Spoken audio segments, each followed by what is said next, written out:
মাশাআল্লাহ। এই দেখুন ধান কাটতেছে, এই যে আমরা জিম্মাদার, এই যে জিম্মাদার একজন ধান কাটতেছে, এই যে আরেকজন জিম্মাদার। এই দেখুন বিঘাত বলে কয় মনে হবো? 50। দেখছেন কি সুন্দর ধান আছে, সব খুঁজতে পড়ছি। বলে 50 মনে হয় বিঘাত আইবু। ধানের ভাড়া পড়ে গেছে। ধান তো এবার সবখানেই ভালো হয়েছি।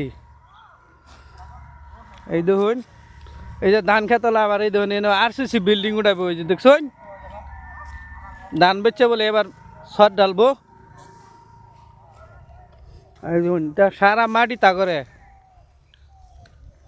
কয় বিঘা করছুন? কয় বিঘা? বা 30-35 বিঘা। তো এবার টেহা মারাবেন ধান না তো খালি। ভিডিওটা বেশি বেশি শেয়ার করে দিবেন আপনারা।